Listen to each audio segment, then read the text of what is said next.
Positive rotation.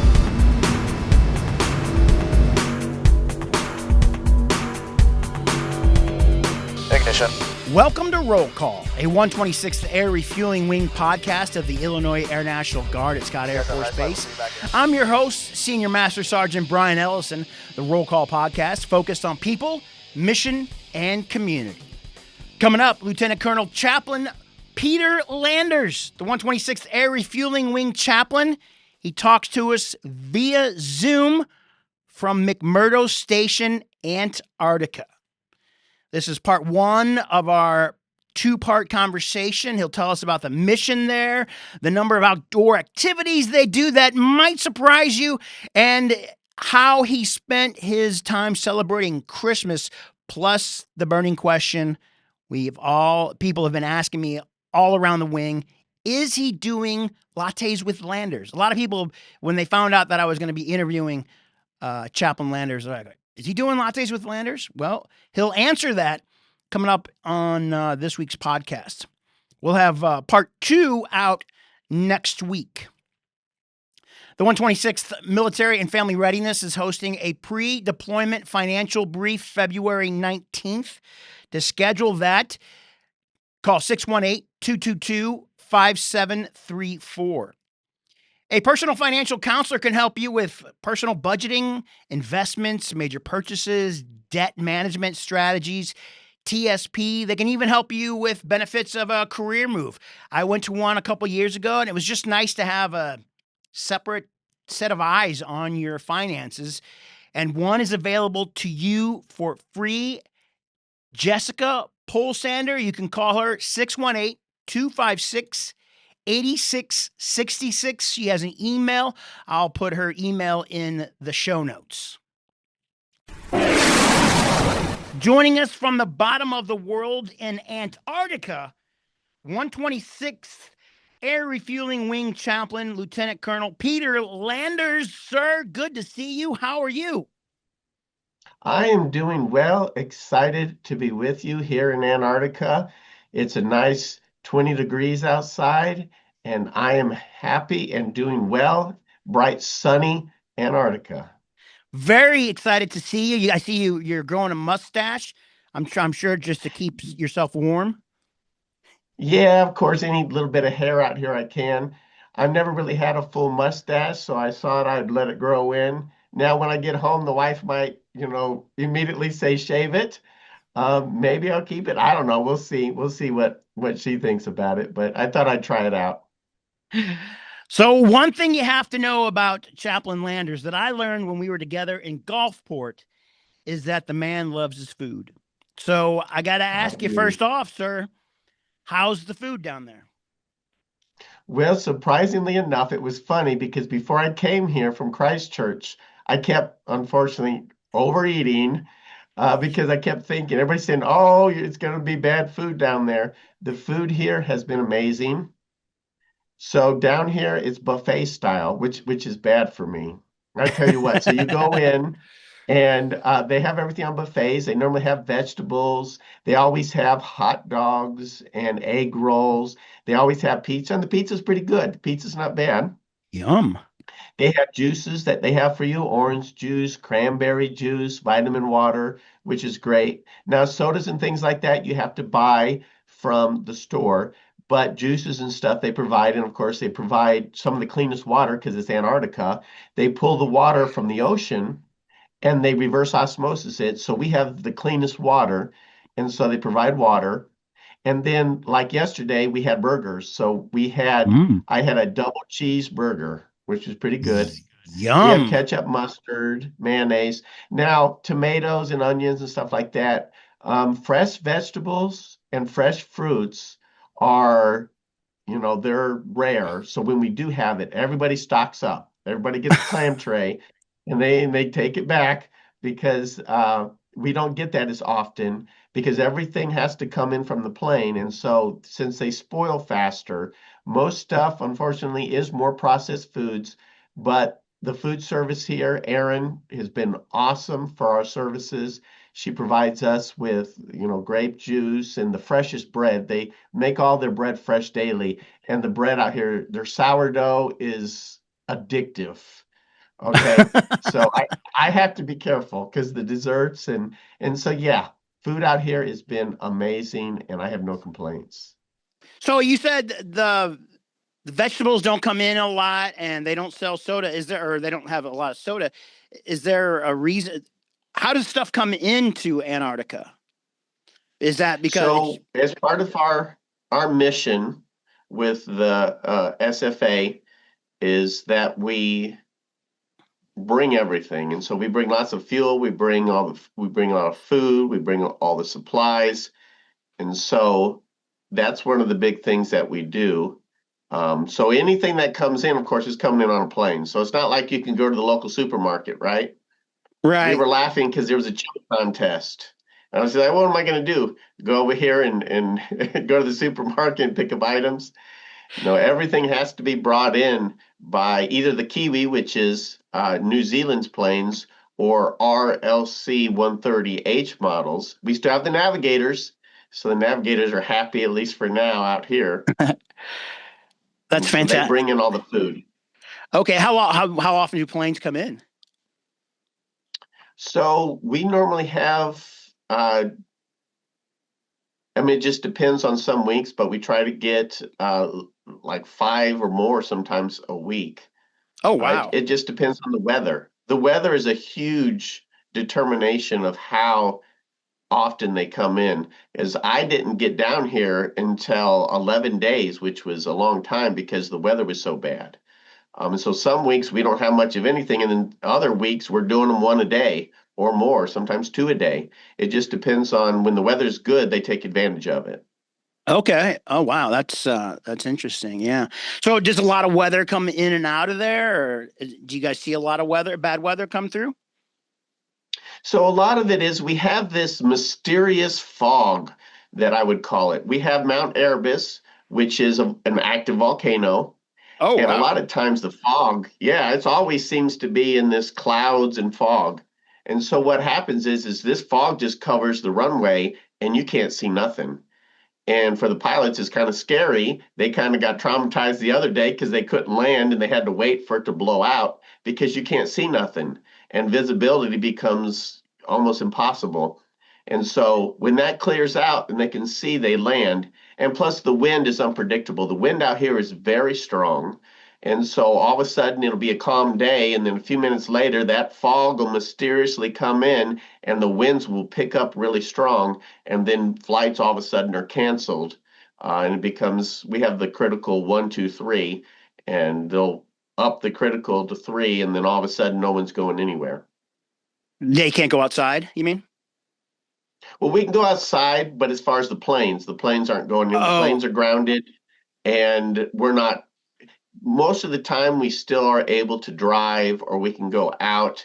There are times, like in some critical times, which it hasn't been since I've been here, that they might ground everybody. But for the most part, in the summertime, we have between 20 to 30 degrees, which down here, I mean, it's heat wave.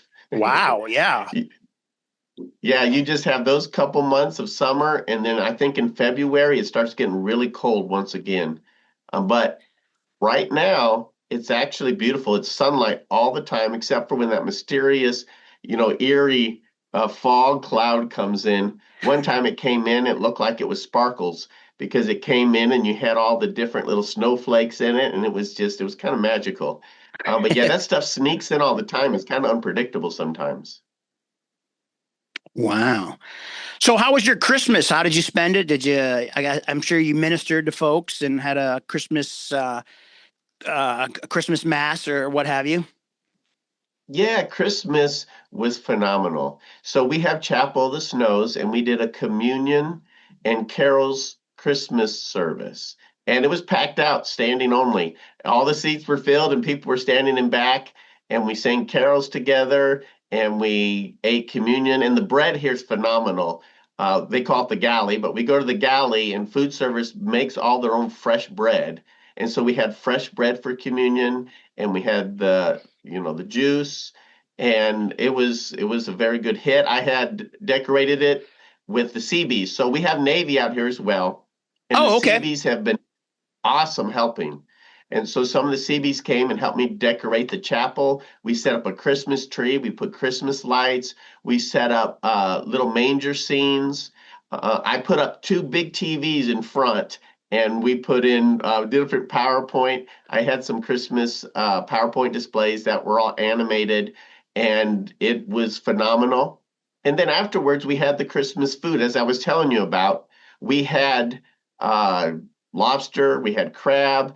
All of our team came together. We have a lot of the New York Guard out here. We all came Oh, sure. together and we ate together.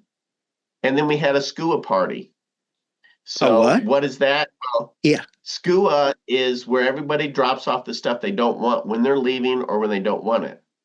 Okay. So each of our team went up to the skua and we picked out items. I picked out some old shoes, a weight belt, some cans of olives, and it was just funny because we wrapped them up and then we handed them out and we were all looking at them. I had a thing of potatoes, but what I didn't realize, and this was ground potatoes, dried potatoes. But I didn't realize it was in a Ziploc bag, so it was already open that someone had already used, and we had a big laugh. Also, as well, there was a gingerbread contest. Oh, And in okay. the gingerbread contest, yeah, me and the senior enlisted leader here, Sergeant Weaver, we were in this contest together with some Kiwis, which is some New Zealand, air maintainers and pilots and stuff. And so we went together. There were seven of us, and we made they call it a hogland, which is, and I might even said that wrong, but it's these little box-looking things with the tank tracks on them, Oh, and sure. we won the contest. Oh, great. Yeah.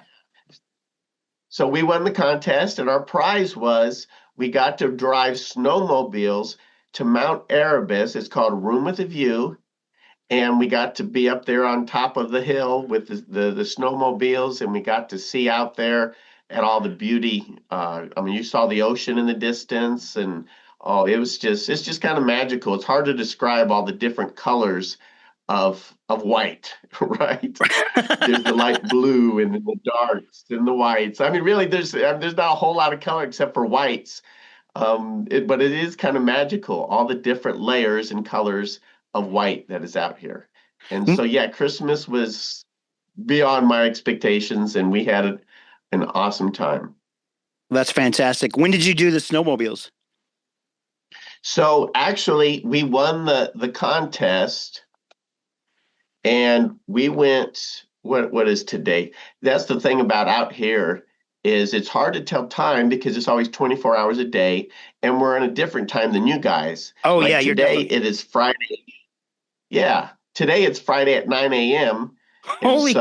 so, And we're recording this yeah, for everybody who's just going to be watching this on the podcast. It is 2:07 January 8th. That's Thursday, and it is 9 p.m. or 9 a.m. Friday morning in Antarctica. Wow, that's crazy. yeah. And so we went, let's see, 2 days ago, which was today's Wednesday? Friday, Thursday. So Wednesday, we went in the evening and we went at 6 o'clock at night, but you wouldn't know it was 6 o'clock at night Right. because we had to wear sunglasses. It was so bright. Holy And cow. so, yeah, right. And so we went on the jet skis, which is not jet ski. I keep calling them jet skis, but they're snowmobiles. But it's like a Sure. jet ski. It's a ski-doo, but Okay. it's on snow instead of water. It's just like it though. You have the little handles, and so it was my first time driving a snowmobile. My wife already said, she said, "No, you're not getting a snowmobile," because we had recently moved to Well, Minnesota and you it's live in Minnesota snow. now. You got to have Yes, a snowmobile. Sure. I Yeah. know. But she Speaking of already your said, "No, you're not getting one." speaking of your family, So how's me your? and Colonel, go ahead. No, go ahead. Go ahead. Tell us more Yeah, about me that. and Colonel Wernersbach, who's the commander, the SFA commander here. So we're, of course, joint force. And so me and him went up to Mount Erebus. We drove the jet skis, not jet skis, the snowmobiles, sorry. Snowmobiles, yeah. And we had a blast. We went up there and we took pictures. And, you know, so SFA is, we're the Joint Task Force Support Forces Antarctica. So when I say SFA, that's Support Support Force Forces. Antarctica. Okay. Yeah, Okay. yeah. Little tongue tied there. Yeah. So yes, so he's the commander. We went together. We got one snowmobile, and then we drove. We're only supposed to go 20. I'm not saying we didn't go any faster or not because we'll get in trouble. But but it was just phenomenal. We went up there actually and turned off everything. Everybody stopped talking, and we laid down on the snow, and we just realizing we're on the bottom of the world. It was phenomenal. Wow, that is surreal. You're on the bottom of the world, sir.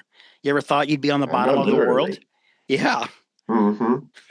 What's funny is to go to the South Pole, they say we go north. Really? Yeah, So I where don't understand all the, where are you yeah, at? they call it north.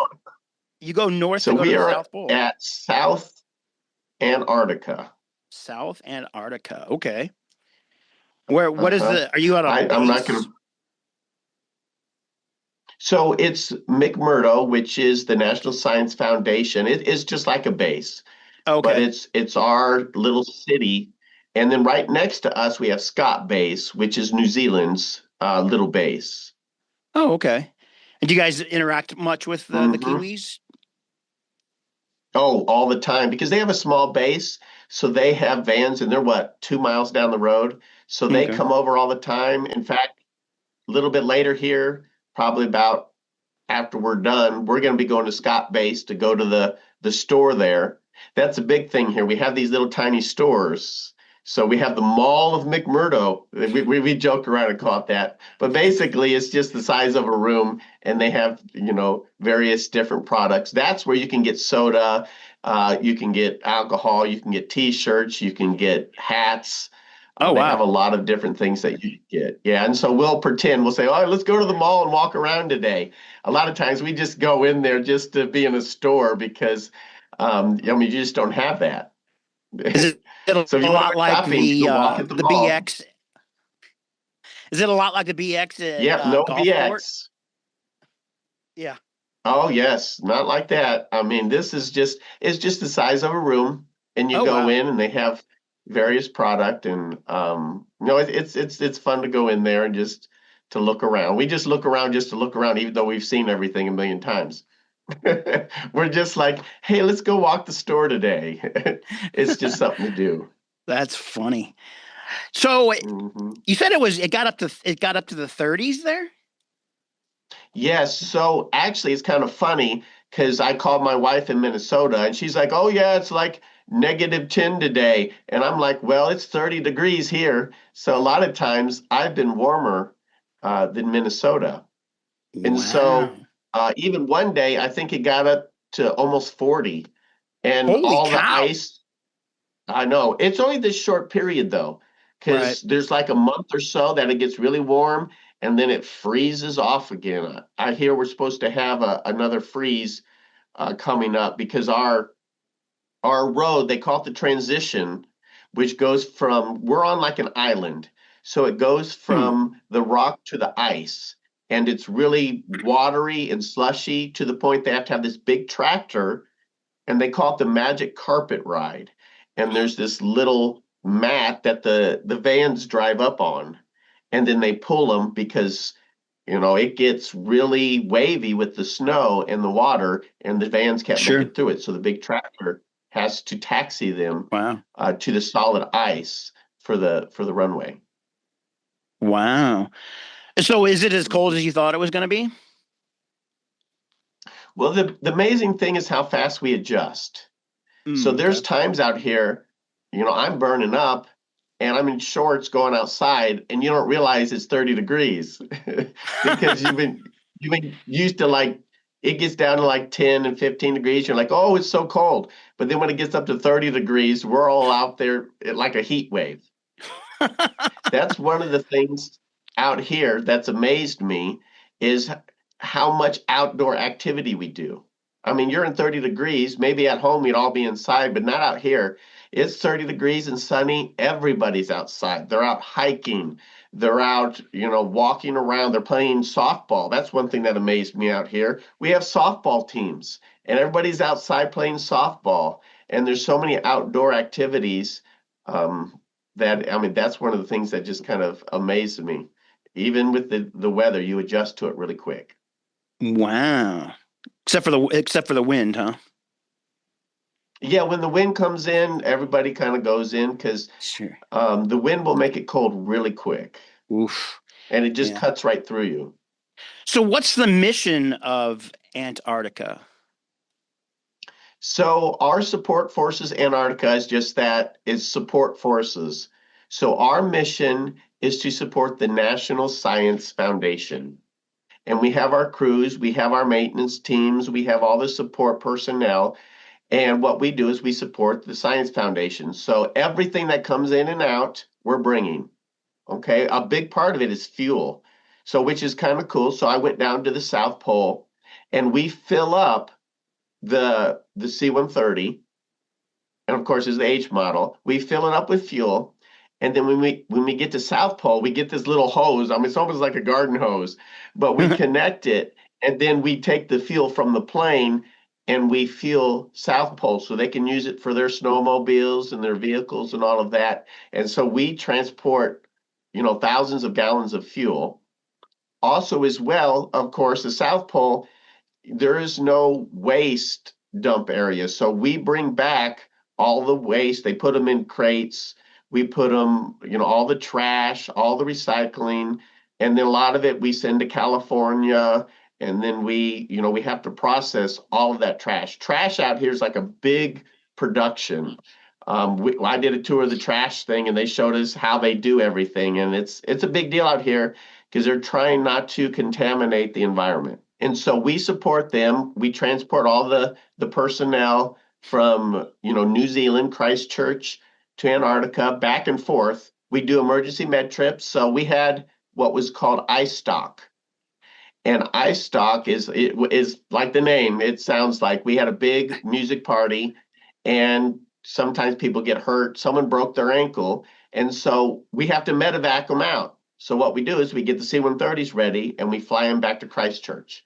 And so we have missions going nonstop back and forth from Christchurch. We also have the Western Arctic ice shelf that we go to, which is about 3.5 hours away. And there's Okay. a team of scientists out there, and we bring them fuel, we bring them food, we bring them all the supplies that they need, and we try to go out there, 2 or 3 times a week. And then, of course, we go to the South Pole and bring them supplies. So we are busy nonstop bringing supplies because everything they get, has to be brought to them. I mean, there's no grocery store, there's no truck coming in, and that's why fresh vegetables and food, it has to come from Christchurch. And when we run out and the weather's bad and planes can't get in, guess what? Sometimes we have to ration on food because there's no planes coming in. And so the Wow. planes are a huge, crucial element to the National Science Foundation and their productivity. Wow. So you're ministering to those folks that are at the shelf and at the South Pole and not just the people there at McMurdo, right? Yeah, so ministry, we have the Chapel of the Snows, and it is open to all to come, for ministry. We have the Navy, the Seabees, which are building a wharf for the Polar Star that comes in. And so we hang out with the Seabees, we hang out with the scientists. I mean, it's very cool because they gave us a tour of the Crary building, and you have Antarctic krill, you have toothfish, you have these giant sea spiders and starfish. Everything out here gets gigantic for some reason, I guess because they don't have predators. Well, And they okay. have antifreeze in their blood. Yeah, they have antifreeze in their blood, which is really interesting. And that's one of the things the scientists are studying is how does this blood get antifreeze almost?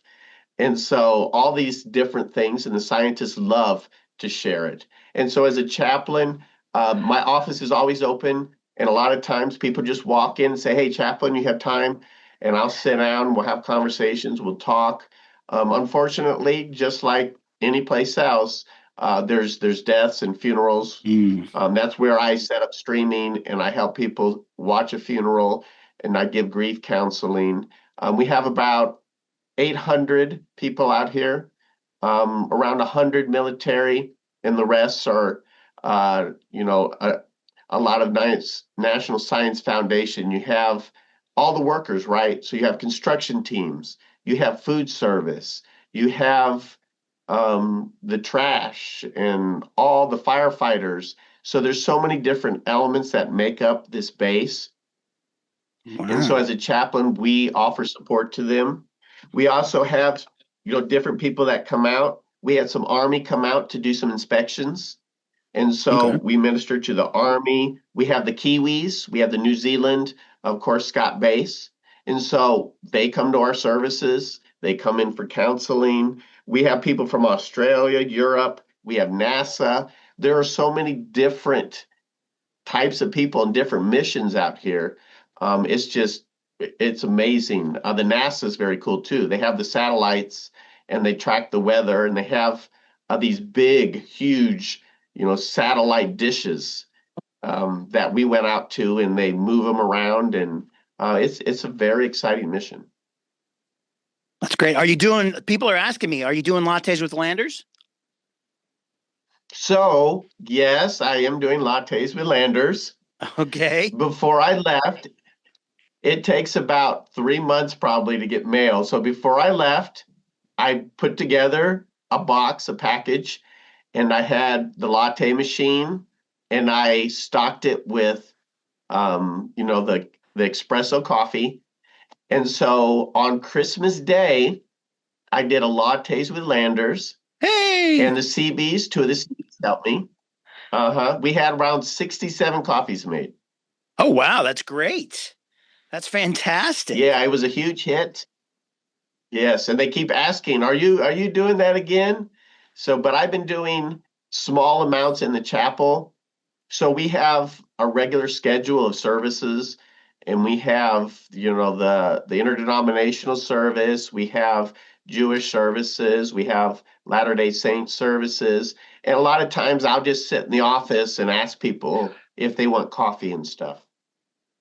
That wraps up part 1 of my conversation with Chaplain Landers. We'll have part 2 of my conversation with him from Antarctica next week on the podcast. He'll tell us more about life in Antarctica, how he found out about his mission, and how he got signed up for it. He actually leaves for Antarctica on Thursday, his time. So probably by the time this comes out, he'll be on his way home, maybe. I mean, that 19-hour difference is huge. He said we should see him at drill next weekend. Speaking of drill, coming up during Saturday and Sunday's drill, that's January 24th and 25th, there are pre-separation briefs in Building 5029 at 1400. Life can be a handful, especially during this time of year, especially, when it's cold. I mean, it hasn't been cold lately, but when it's cold and cloudy. Linda Schuh, our director of psychological health, and her therapy dog, Gator, are here to help. You can reach out to Linda and Gator through her email, linda.schuh.1@us.af.mil. I'll put her email in the show notes. You can find all of our links on Linktree. That's linktr.ee/126ARW. If you're watching on YouTube, don't forget you can also download this on your favorite podcast app. Now, if you're listening on your favorite podcast app, I would suggest watching this episode on YouTube, because we've got pictures to go along with, a lot of pictures to go along with this video, and got some maps too, because really try to lay out the land of Antarctica for you. And one thing that I learned about Antarctica is how to spell Antarctica. I've written it a lot over the past week or so. Thanks for listening to Roll Call, a 126th Air Refueling Wing podcast focused on people, mission, and community. I'm Senior Master Sergeant Brian Ellison. 100. 50, 30, 20. 10.